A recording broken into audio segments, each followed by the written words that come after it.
In ancient times, these lands, these beautiful, lush green lands, were known as the chapelry and manor of Balant Travok.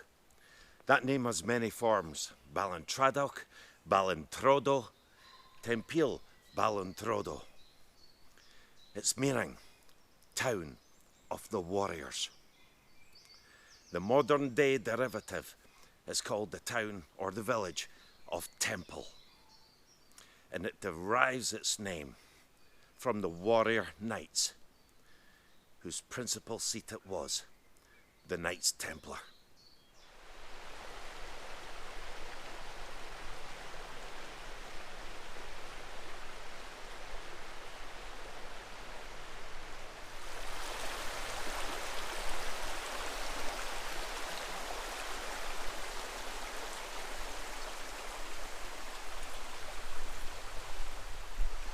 This really is a lush, beautiful little valley here. This is the river South Esk.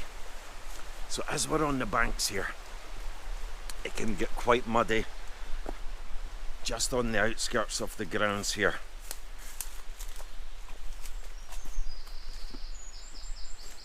To the church. I love the fact that it's overgrown, that it's difficult to access from this side. It's relatively easy from the road to the village, and if you visit this place, it's well worth it. But David I, King David I, in the early 1100s, granted the lands of Balant Tradok to Hugo de Payne, Grand Master of the Knights Templar. And as the years rolled by, this became their principal seat. This was the chief area in Scotland of the Templars. Look at these beautiful specimens of yew trees just lining the outside of this temple area here. Now, the church that we are going to see sits on the site of the original Templar building. And just a little while later, this is the building of the Hospitalier Knights of St. John, which we'll go into and explain how they came to be in possession of it. But let's go and take a look.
There were other military orders, religious military orders in Scotland at the time.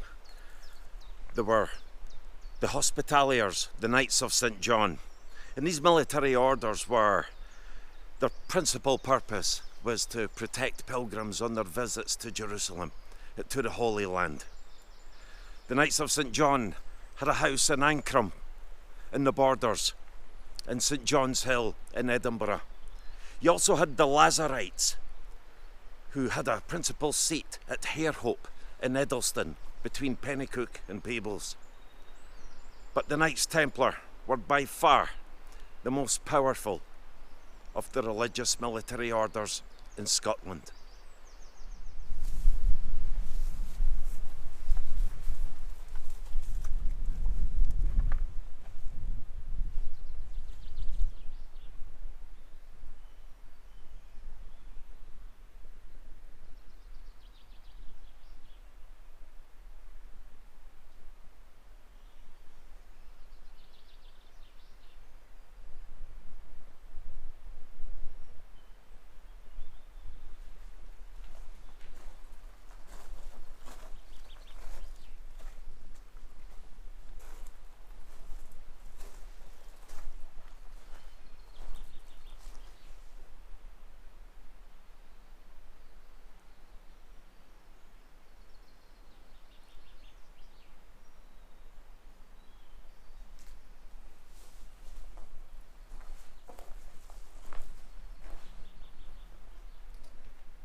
This really is a fascinating place.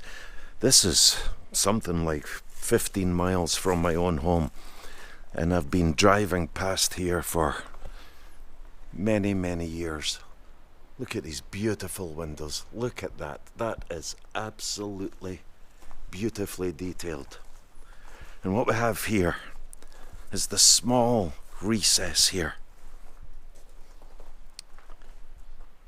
where a priest would wash their hands before performing some type of religious ritual.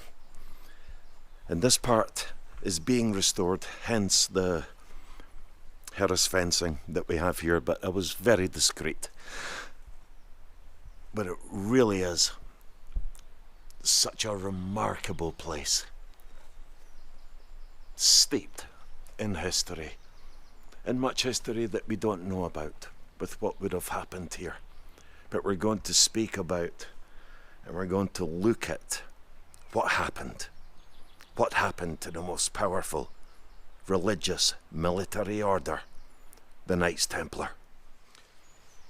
Now, this was their principal seat until their suppression between the years 1307 and 1312. What happened in 1307? In Scotland, we know that Robert the Bruce had already started his insurrection and was at war with England and with his enemies here at home. Now, this part of the country was predominantly under English control. The Templars disbanded. Now, they were persecuted. They fled from certain areas. And we know that quite a few of them came to Scotland, where Bruce reigned. Now, at that time, Bruce was excommunicated because he had murdered John Comyn in the Greyfriars Church in Dumfries. So they could find sanctuary here. I mean, it wasn't until 1312 until Pope Clement V had declared war on the Templar Order to really break them up. Edward II himself had declared them abolished in England and Scotland because Edward II, like his father, saw the land of Scotland as his. So you have Robert the Bruce, Roman Scotland at this time, but still very much an outlaw. Did King Robert the Bruce welcome these powerful allies? It's possible, but in 1307 as king, he still had some work to do. He was not in a strong position in 1307. But just what does, or what did, excommunication mean back then? Because Bruce had murdered someone in a holy place, what he'd done was he had declared war on the sacred rights of sanctuary in a church, and therefore he had defied church authority.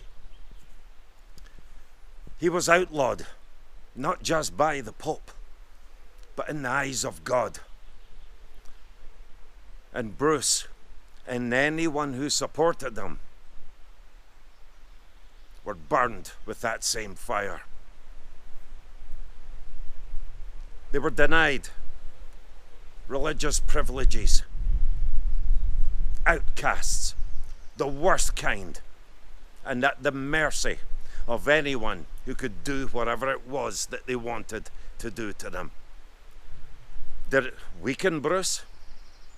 You would think so. But in fact, it showed that Bruce was willing to challenge the highest authority. It strengthened him. As the Templars were persecuted, this preceptory and others, as they disbanded, were handed over to the Knights of St. John, the Hospitaliers.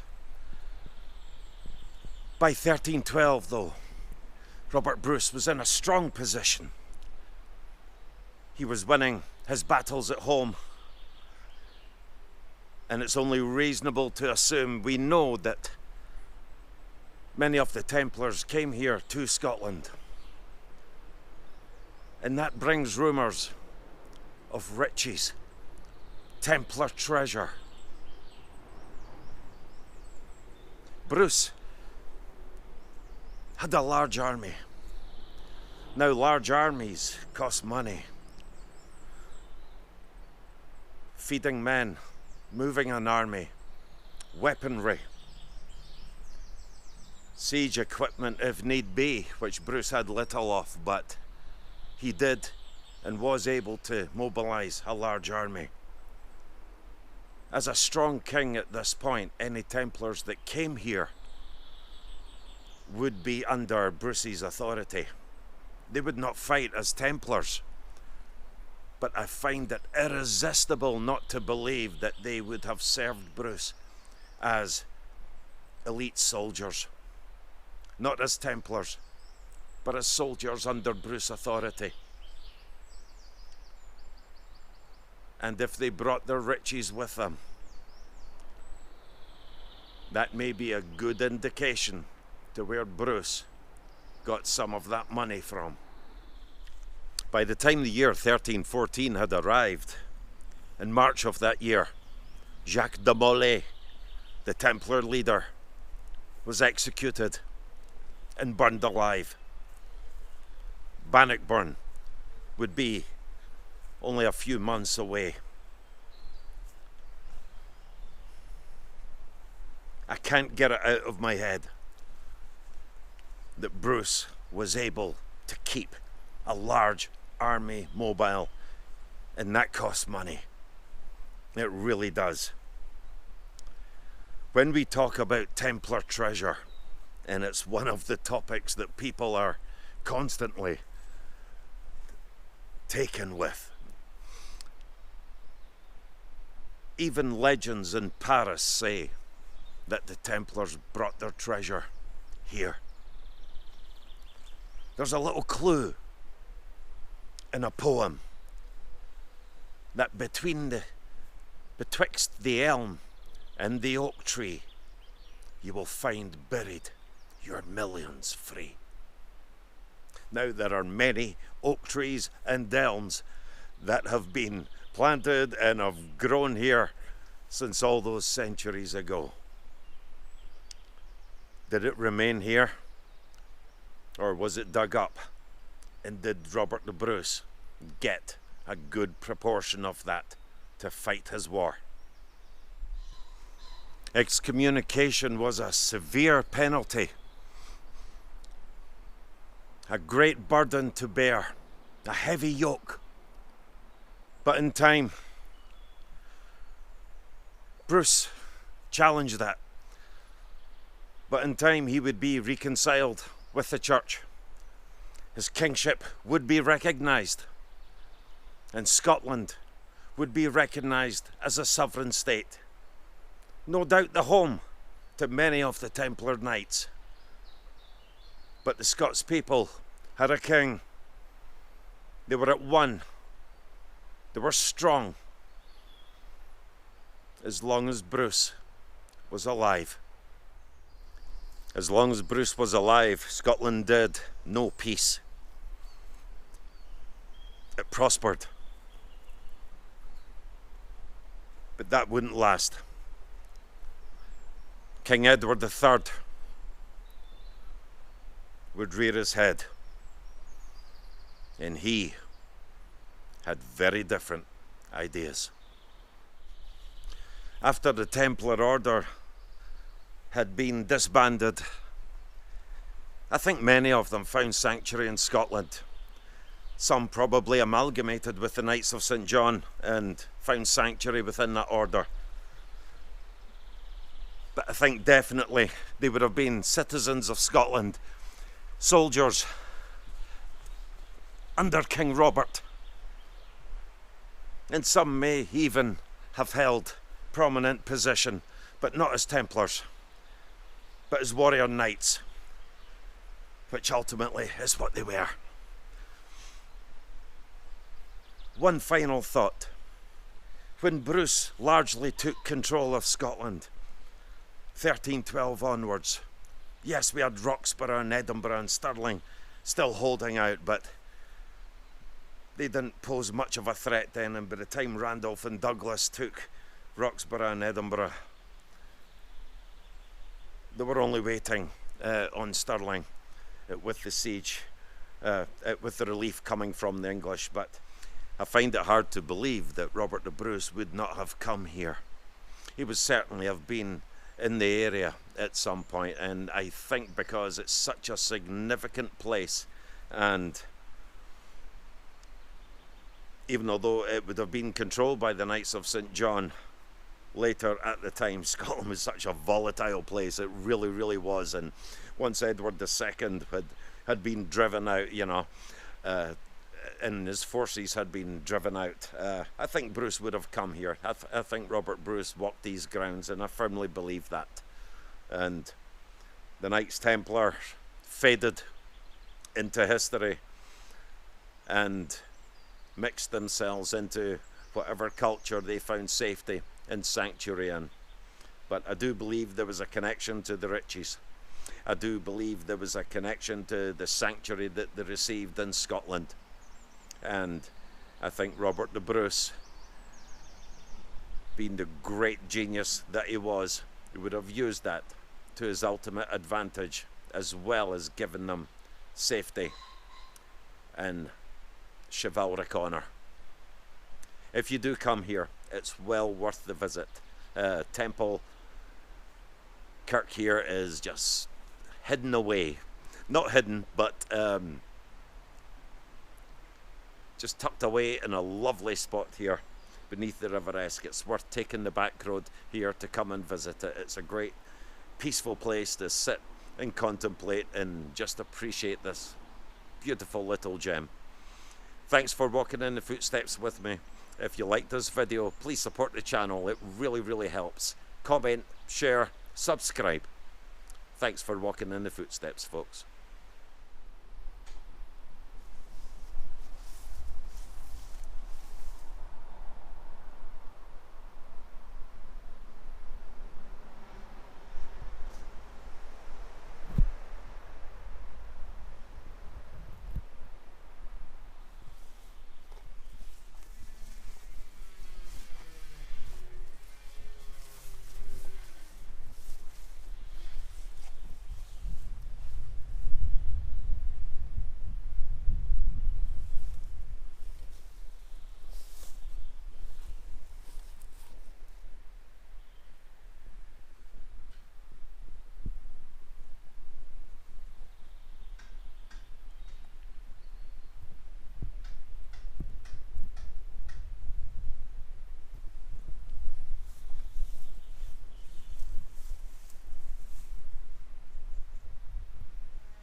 I would like to make it clear that I do not think that any Templar force fought at the Battle of Bannockburn.